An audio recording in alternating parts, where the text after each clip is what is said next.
करोति वाचालं पङ्गुं लङ्घयते गिरिं यत्कृपातमहं वन्दे श्रीगुरुदीनतारिणे परमानन्दमाधवं श्रीचैतन्येश्वरम्. Hare Krishna. So reading from second chapter, 13th shloka. This is a very famous shloka and a very important one. So please repeat after me. Dehinosmin yatha dehe, dehinosmin तेनोऽस्मिन् यथा देहे kaumaram yauvanam jara, कौमारं यौवनं जरा तथा देहान्तरा प्राप्तिर तथा देहान्तरा प्राप्तिर् धीरस्तत्र न मुह्यते. धीरस्तत्र न मुह्यति. Anybody available to read the translation? Okay, I'll read. As the embodied soul continuously passes in this body from boyhood to youth to old age, the soul similarly passes on to another body at death. A sober person is not bewildered by such a change. So we'll read the purport, then we'll have discussion. I'll read the first paragraph.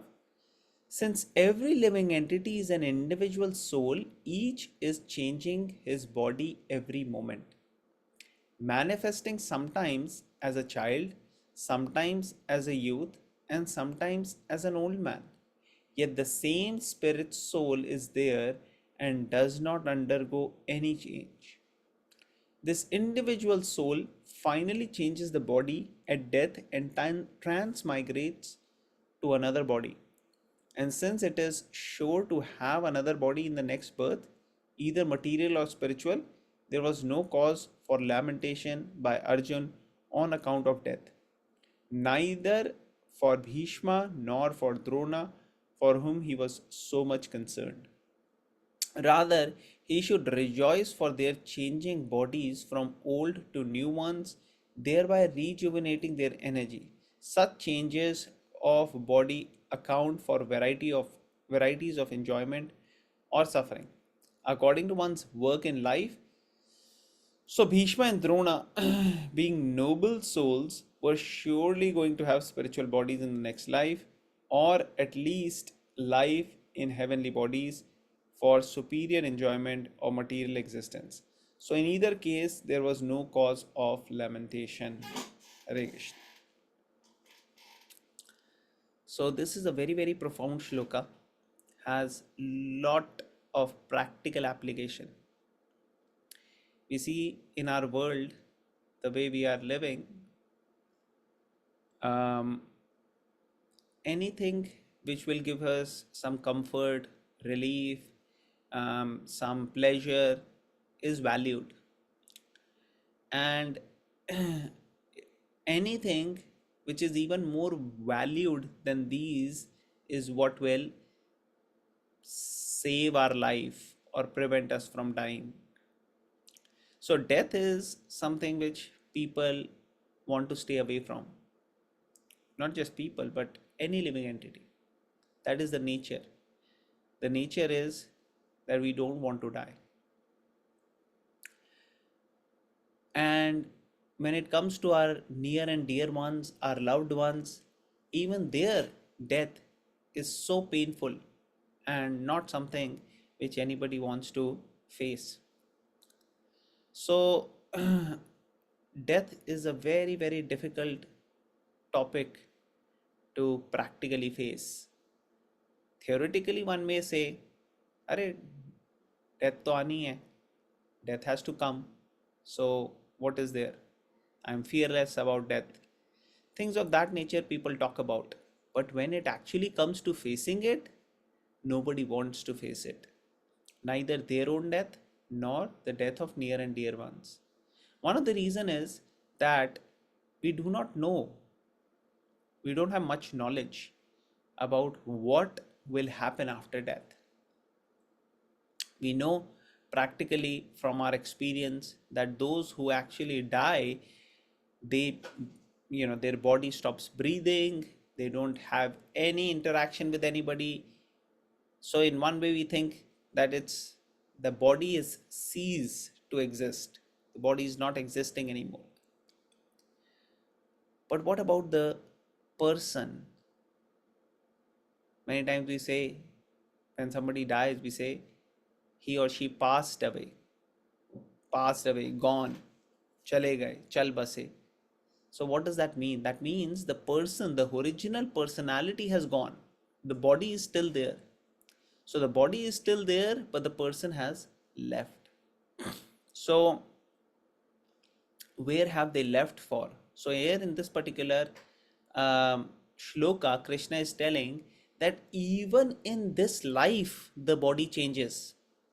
You take a picture of yourself when you were 3 years, 4 years, 5 years old, and you take a picture of yourself now. Is it the same body, or has there been some change in the body?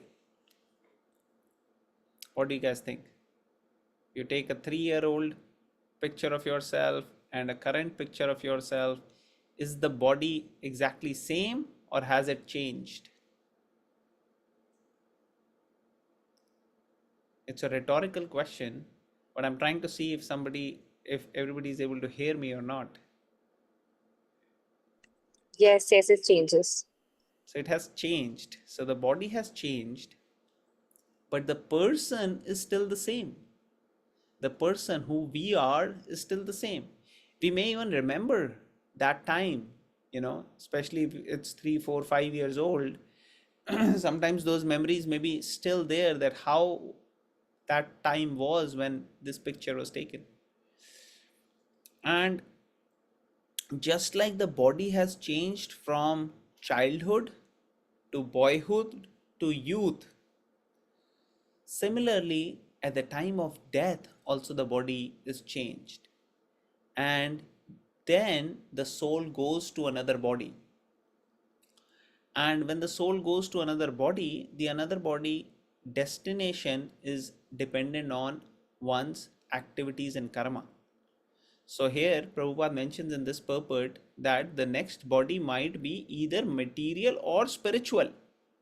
So spiritual means we may not get a body which will deteriorate, die, which will have disease or old age. We will actually have the original spiritual body which we actually um, want, because it is our body is currently the one which we are having is having a beginning and an end. But the spiritual body is actually the original body of the soul, which does not have any beginning nor it has any death. It is actually the body in which we can experience real pleasure. We don't need, many times people think we need this body to experience pleasure. This is only material pleasure which we can experience through this body. But the spiritual body is the one which will actually give us the spiritual pleasures. And those spiritual pleasures we can still experience right now by practicing spirituality. It's not that we have to necessarily give up this body. No, we can do that experience right now also. But here specifically, we are talking about what happens at death. The death will either lead us to another body based upon our karmas, and when this transition happens, along with the soul, the subtle body goes. So, we did seminars previously prior to starting Bhagavad Gita, in which I had explained that the body has two types of bodies. One is the gross body, which is made of 5 elements. Can anybody name all the 5 elements which are making this gross body? Anybody remembers? The Pancha Mahabhutas or the Pancha Tattvas. So, earth, water, fire, air. Air, air, air, fire. So, so these 5 Panch Mahabhutas are there, which makes this gross body. So, earth means solid substances, water means liquid substances, fire means energy, the source of energy, like the Jatar Agni, and there are different types of Agnis, which is actually the fire of digestion. Fire, earth, water, fire, air. Air we say, see, vayu, prana vayu, pran, apan, savan, vayan, udan. These are different types of vayus which are actually controlling the functioning of the body. And the ether, or the space in which the whole body is situated. So all of these are actually making the gross body. And then apart from the gross body, there is something called as subtle body, sukshma sharir. So sthul sharir and sukshma sharir. Sthul is gross body and sukshma is subtle body. So subtle body is consistent of mind, intelligence, and false ego or false identity. This false ego or false identity is the one which binds us to this particular body and the identity which we holds on to. We think I am a boy or a girl, I am Indian or American, I am engineer or doctor or certain profession, businessman or a student. I think I have a certain cause for which I am fighting, or a certain mission to fulfill, or a certain startup which I want to make. So different tasks which we have taken up, these are all associated with this body, and these are part of the false ego. So what is the true ego then? The true ego is that I am not this body, I am spirit soul. That is the real true ego, that I am not this body, I am the caretaker of this body. I am currently acting in this role to fulfill a particular mission. Just like when you're working for a company, you understand that I'm working for this company, but actually, I have my own family, I have my own relatives, I have my duties, responsibilities, and you work for that company. So, similarly, when we understand that I am spirit, soul, part and parcel of God, and I am actually in this role where I have to fulfill, I have to act like a human being or a family member or a working professional, and I have to do these as a duty. That is actually the real true ego, where we understand that I have spiritual duties and responsibilities which I have to do in harmony with my material responsibilities. And if we don't do that, and we only focus that I am actually a man or a human or a Indian or a doctor or a father, these identities are actually changing, they are designations, and they will keep us attached to the false identification. But if I understand, okay, I am actually a spirit soul, but these are the roles or these are the duties or the responsibilities I've been assigned to take care of, and I have to do them very very nicely, then that is the perfect attitude of executing. Does it make sense? Is it making sense? Anybody has any questions or any points so far? Otherwise, we'll continue to read further. Okay. So in this particular paragraph, the other aspect which is mentioned is, okay, so Bhishma and Drona, they were the ones which Arjuna was most attached to from the opposite army, and both of them actually have a body which is eventually going to be going away, and they will accept new bodies. So if Arjun is executing his dharma, and in the process of executing his dharma, if Drona and Bhishma, they get to change their body from the old ones to new one, then that should not make Arjuna bewildered. So therefore here it is mentioned, a sober person is not bewildered by such a change.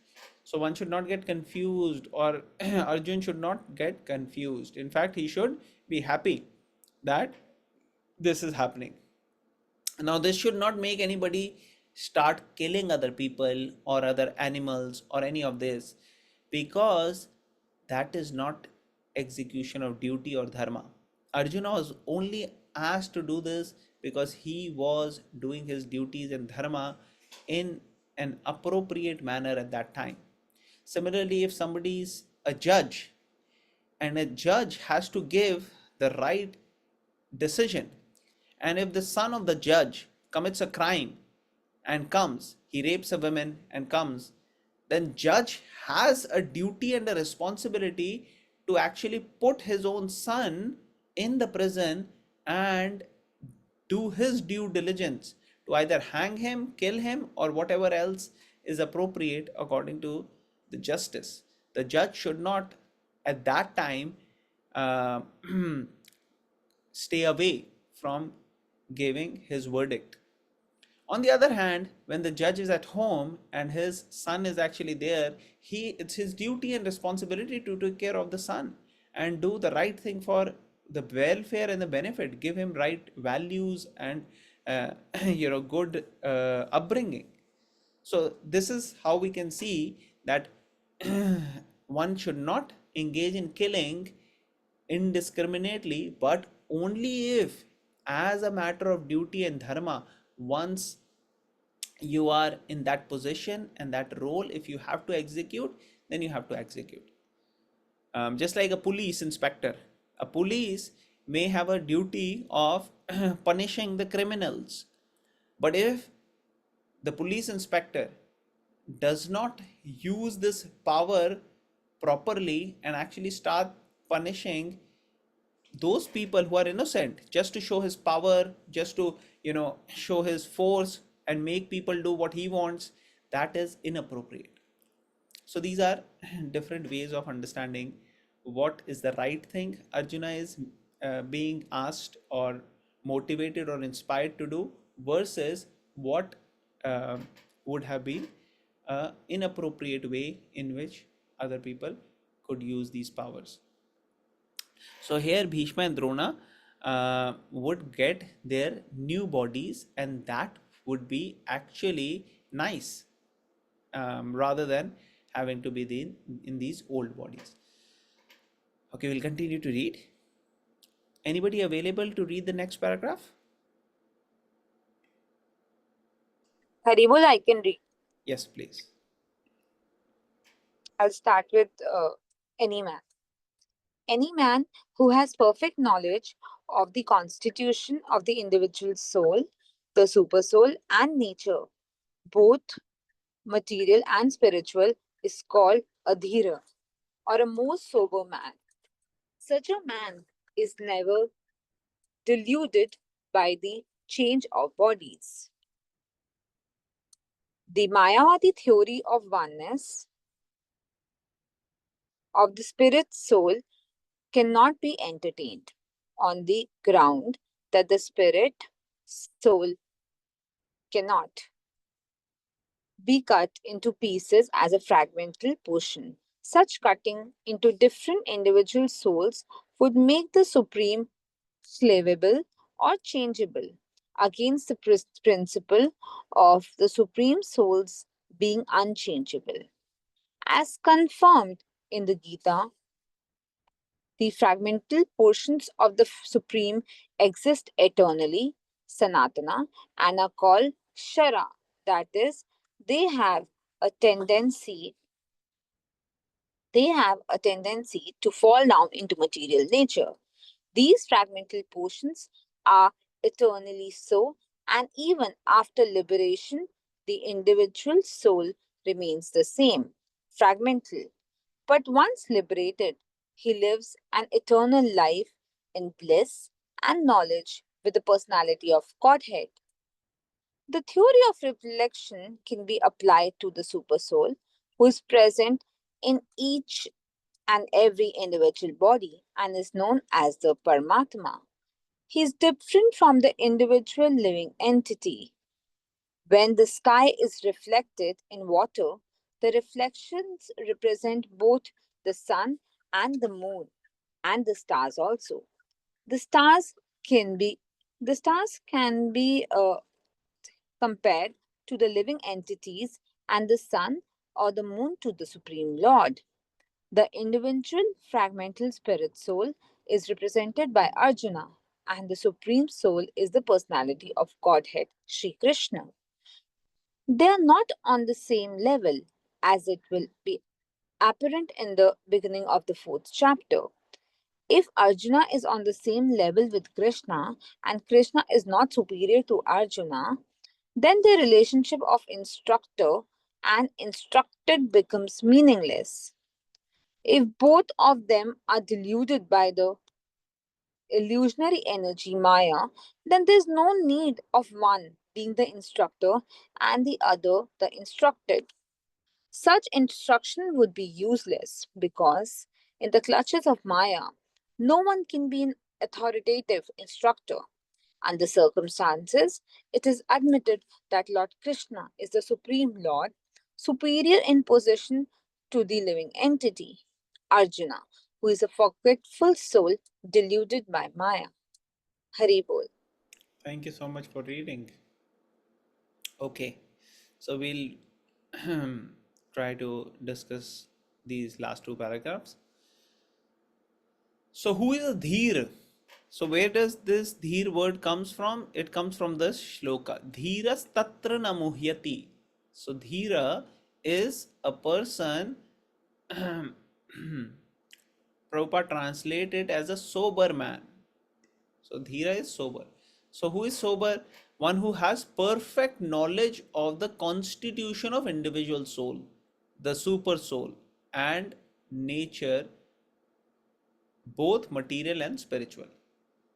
So one who has perfect knowledge of constitution of individual soul. So what does it mean? It means knowledge of Jiva, and super soul Paramatma. So Atma, Paramatma, and the nature of both material and spiritual. This kind of a man is sober person or dhira. Now sober word is used in different context in a different manner, but here Prabhupada is using it for dhira. Such a man is never deluded by change of bodies. So many people are dying. It is painful. It is something which a great personality, a compassionate person is always trying to help. How I can prevent people getting into suffering or miseries, but at the same time understands that this is the nature of the world, that one who has taken birth is sure to die. Prabhupada is now taking the discussion in the next paragraph to a different perspective, where he is talking about certain philosophers who are called as Mayavadis. We had talked about them previously also. Mayavadis are those who think that the Lord is actually formless.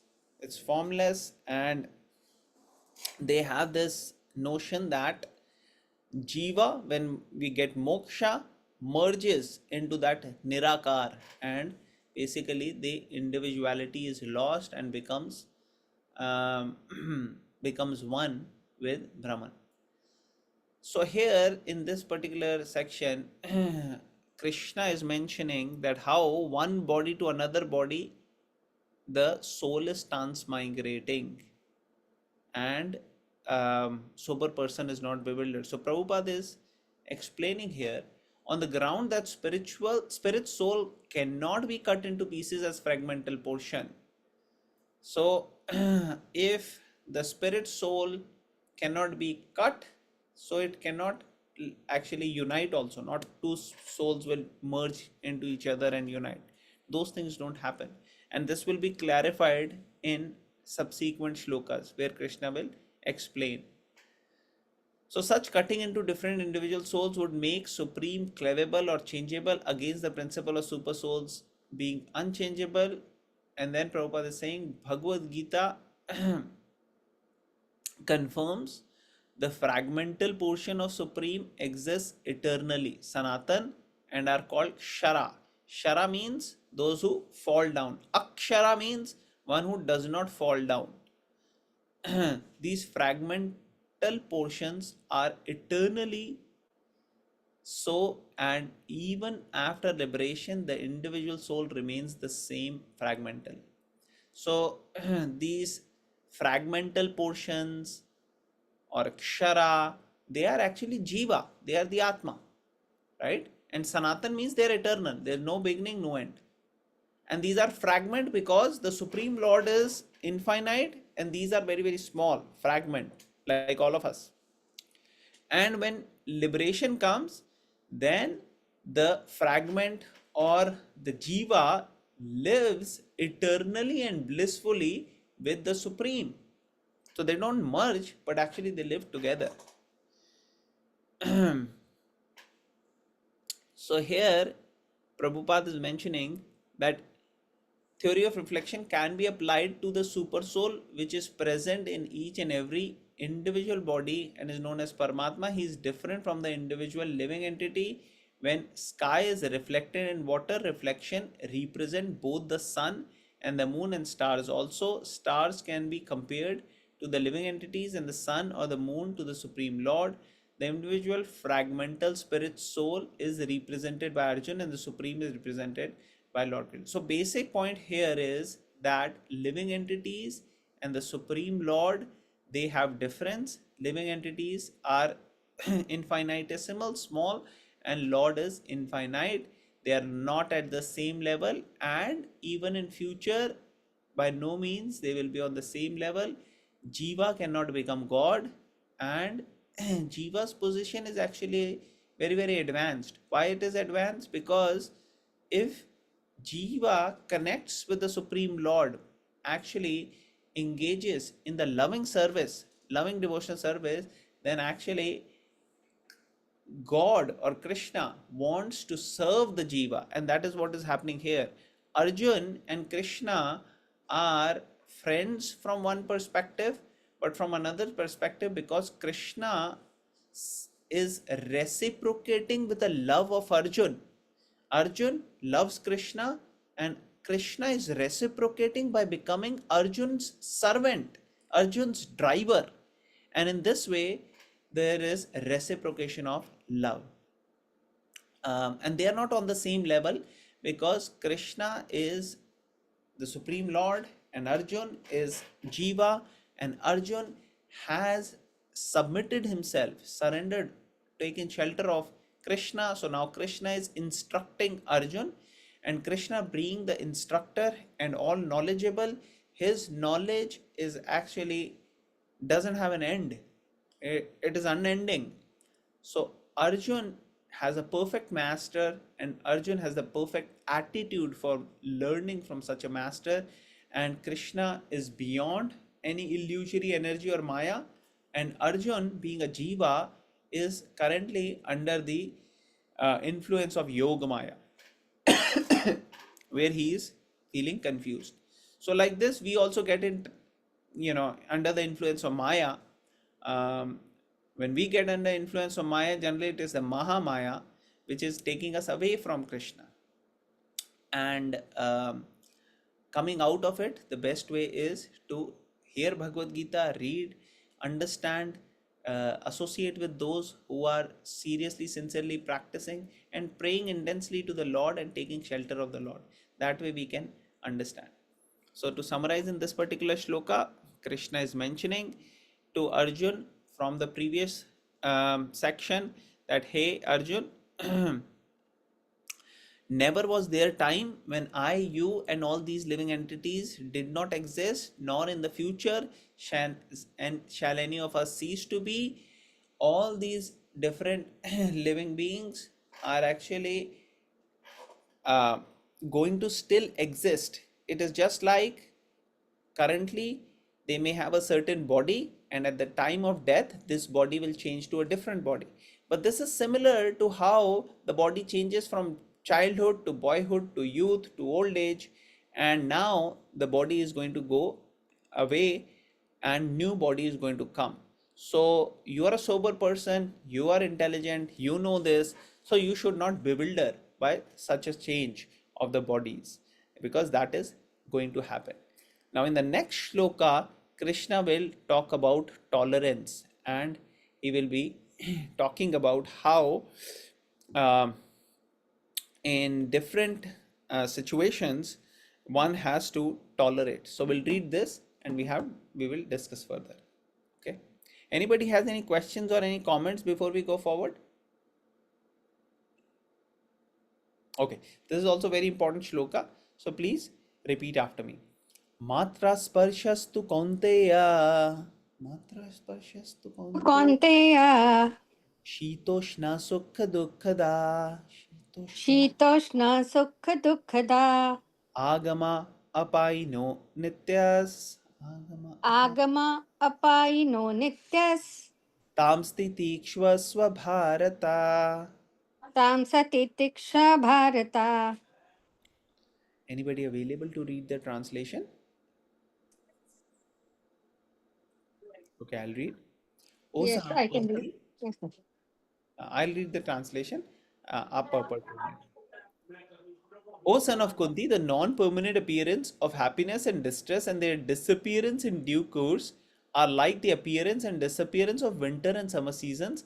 They arise from sense perception, O sign of Bharat, and one must learn to tolerate them without being disturbed. So this is very, very important and profound shloka. So hear very attentively. Matra sparshas. What is the meaning of matra sparshas? So sparsha means to touch, matra means to the the objects. So sensory perception, matra sparshas means the sensation, the how we perceive it. So happiness and distress may come in one's life, and that will happen. But the important thing is the mind feels that this is permanent. When happiness comes, one feels, this is great. One feels as if this should never end. And when sadness comes, one gets depressed and one feels that this will never end. But the interesting part Krishna is saying here is this is non-permanent. Happiness and distress both will come in our life, but they are not permanent. And they'll disappear in due course. They'll come and they'll go away. So what example he's using to explain this? He's explaining it using the example of seasons. That winter comes, goes away, summer comes, goes away. Like that keeps changing. Similarly, happiness and distress will come in one's life. When winter comes, we make appropriate arrangements so that we remain and can get through. Summer comes, we make similar arrangements in the opposite way. So for winter, we will have jackets, coat or whatever else needed. And for summers, we'll try to have fan, AC, cooler, whatever we can arrange. So like that, both summer and winter, we try to make arrangements and get to the other side. We don't just stop and lament and say, oh, summers have come, now I can't do anything, or winters have come, now I can't. No, it doesn't work like that. We move on. Similarly, when happiness and distress, these things come, one has to tolerate and move on. Focus should be on service or duty or dharma. So all these things are arising. How are they arising? How do we perceive happy? What is the definition of happiness and distress? Is there a definition? It's very hard to define, right? But mind can perceive the same situation as either happiness or as distress. Let's say a student scores 80% in the exam. Now that could be happiness for some students, but it could be distress for the another student. If a student was anticipating I'll get 99% and they got 80%, that may be very big distress. And if a student was thinking I'll get 40% and now got 80%, that's a big happiness. So it is depending upon one's so in this case expectation, but in general the broader term is it depends on how we are perceiving it by sense perception, how we are perceiving the reality will determine how we are feeling about happiness and distress. But in either way, one has to learn to tolerate and focus on dharma. When we are focusing on our duties, our occupation, and our dharma, then we will not get so much affected by happiness and distress, because now we are having a particular mission which we are executing. So Arjun also may have, oh, I'm feeling sad that Drona and Bhishma are getting killed. Okay, that's understandable. But if you're focused on your dharma, your mission, that I have to get this execution done of the task, and what is the task? To protect dharma, take care of this. So then you will actually be able to overcome, you will be able to tolerate. Therefore, Krishna is saying, Tam stitikshva swa bharata. So this shloka has so much practical application in everyday life that it is immense, and infinite places this can be applied.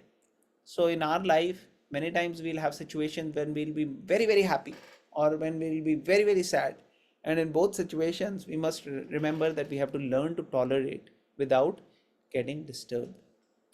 So those who are advanced spiritually, they are able to be at the level where they don't get disturbed. So we'll read the purport. Anybody available to read the purport? Yes, I can. Please. Purport. In the proper discharge of duty, one has to learn to tolerate non permanent appearances and disappearances of happiness and distress. According to Vedic injunction, one has to take his bath early in the morning, even during the month of Magh, January, February. It is very cold at that time, but in spite of that, a man who abides by the religious principles does not hesitate to take his bath. Similarly, a woman does not hesitate to cook in the kitchen in the months of May and June, the hottest part of the summer season. One has to execute his duty in spite of climatic inconveniences. Similarly, to fight is the religious principle of Kshatriya, and although one has to fight with some friend or relative, one should not deviate from his prescribed duty. One has to follow the prescribed rules and regulations of religious principles in order to rise up to the platform of knowledge. Because by knowledge and devotion only can one liberate himself from the clutches of Maya illusion. The two different names of address given to Arjuna are also significant. To address him as Kaunteya signifies his great blood relations from his mother's side, and to address him to Bharata signifies his greatness from his father's side. From both sides, he is supposed to have a great heritage. A great heritage brings responsibility in the matter of proper discharge of duties. Therefore, he cannot avoid fighting. Hare Krishna. Hare Krishna, thank you. So here different examples are given of how tolerance has to be practiced in everyday life also. So basic level, very basic examples are given, nothing hi-fi. That one gets up in the morning, especially Prabhupada is saying in cold weathers, January, February, it may be very cold, but still those who are religiously minded, and those who are doing their duties properly, they would wake up and take bath. And many times, the cold weather, the water will be very cold, but one has to just do the duty. So one doesn't think, "Arey yaar, cold hai, nahi, nahi." Just do the duty. And similarly, here traditional roles are being focused. So how women will be wanting to cook for the family, and she will take the trouble and sacrifice her own conveniences to cook, even when the weather may be so hot. It's not that she'll say, "Oh, no, no, no, I'm not going to cook." So like that, very basic, simple, everyday life examples are here are given, which are very relevant, because most people will come across such situation. Even simple situation, we can see many times, we may not want to, let's say, um, come out of our comfort zone, whatever it may be. Maybe not wanting to wake up in the morning for work, but we wake up and we go because that has to be done. Or so many other situations where our mind may not want to do it, but we still do it. That is tolerance. So everybody practices that in one way or the other, and that tolerance has to actually, we can make it stronger and apply it in different situations. So another example here Prabhupada is giving about the different roles, like Kshatriya, how a Kshatriya has to fight for protection of dharma, and that's their prescribed duties. And then it's saying one has to follow the prescribed rules and regulations of religious principles in order to rise up to the platform of knowledge, because by knowledge and devotion only can one liberate himself from the clutches of Maya. So we are under the illusion, but we can come out of the illusion by practicing devotion and knowledge here. Prabhupada has mentioned. And then, from another perspective, Prabhupada in the next paragraph is mentioning how Arjun is called by two names. What are the names? Kaunteya and Bharata. Kaunteya means he's the son of Mother Kunti. Now, Mother Kunti, she is extraordinarily glorious. She is very worshipable actually. Why? Because of her devotion. She does beautiful prayers in Srimad Bhagavatam, they are given, and in Mahabharata also we see her role. But Bhagavatam highlights her glories as a devotee, and not just a great saintly person, but a very, very advanced devotee. And she's offering these great prayers. But even we see prior to that, um, she had to go through so much. She had to tolerate so much of the suffering, and therefore Krishna is reminding, whose son are you? You are son of Mother Kunti. She did so much. So therefore he's saying Kaunteya. So it's your responsibility to follow in that way, and you also execute your duty and tolerate whatever inconveniences comes in your way. And similarly, Bharat Maharaj, Bharat is a great, great king, Kshatriya. He did his duties like a Kshatriya. So you do your duty like Kshatriya. And therefore he is signified as Bharata. So like that, Krishna is motivating and encouraging Arjuna to tolerate whatever inconveniences or discomforts or distresses are coming. Happiness and distress do come, but one has to continue one's duty. So this is the point which Krishna is mentioning. So I'll stop here. These are few thoughts from these shlokas. These shlokas are very, very advanced, very, very, like, you can talk from so many different perspectives, and you can go on for so long. We are just taking a very, very short understanding of these. Okay, anyone has any questions, comments, any points, reflections, realizations? Just one point, Prabhuji. Thank you for the session today. I do feel that the slokas were very enlightening. Thank you. Yeah, they are. Yeah. Thank you.